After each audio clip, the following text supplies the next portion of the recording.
Take a look here at this image. This is captured from our Foresight, our GC3s that we use at Canadian Fade and at Fairways Golf Center during the winter.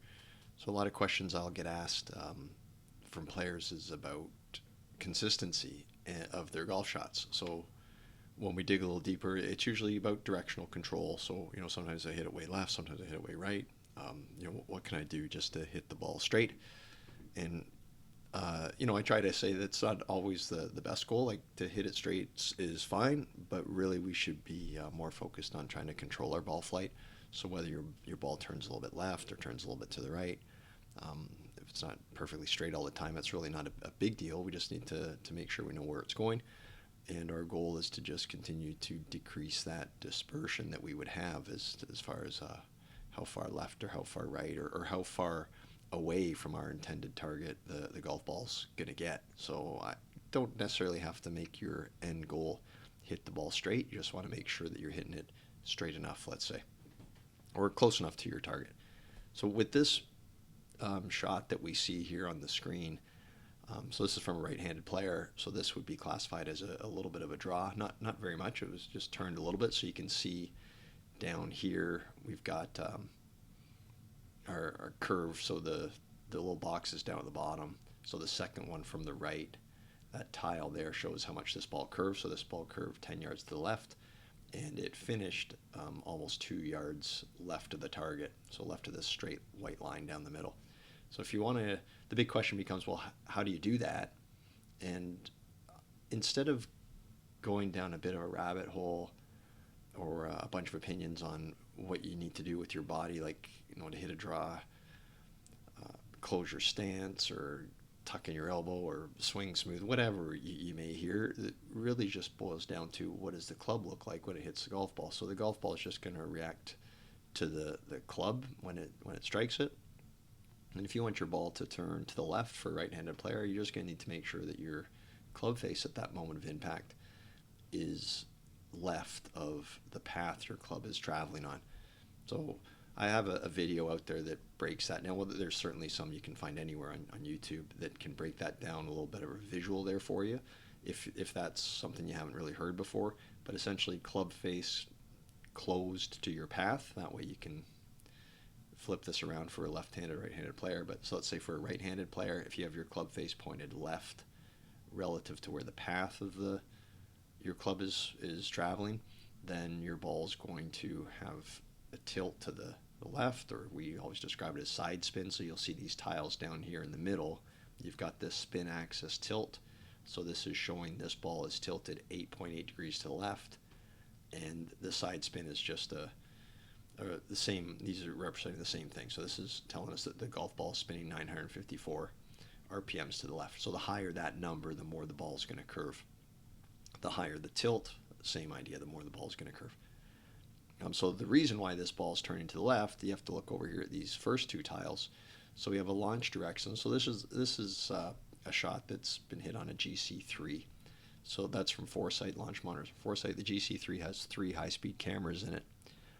So we're not going to actually get the club face on this, but if this is struck with an iron and relatively close to the center, because the iron's a flat surface, you can really say this launch direction is going to be pretty close to where the club face is pointed at impact. It's certainly close enough for what most recreational players are going to need to worry about. That's for sure.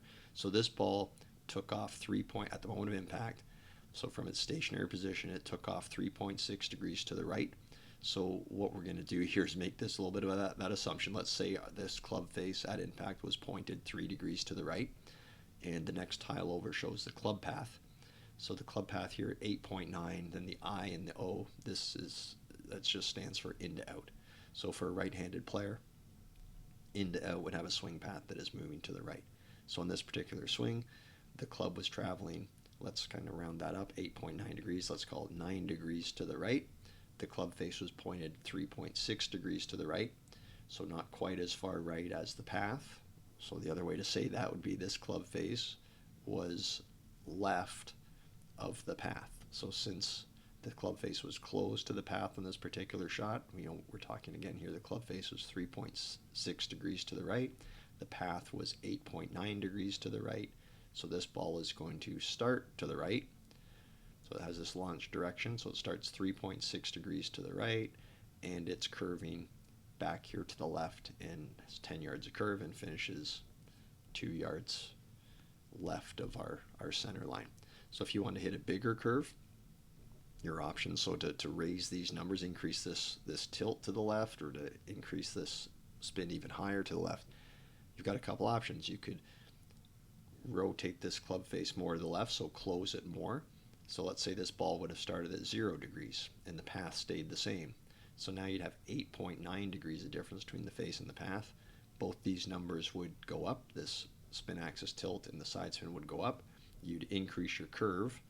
The ball would not start 3.6 degrees to the right. If this right here was 0, the ball would launch straight and it would turn even further left. So this would be an example on shot to shot. So let's say this player, their next shot, they curved it even more and it went 30 yards left. And so now they start asking about consistency. Instead of starting to think about what their body was doing, they really should just boil down and look at these numbers and say, okay, what did I do different? Chances are this launch direction number would be much more to the left.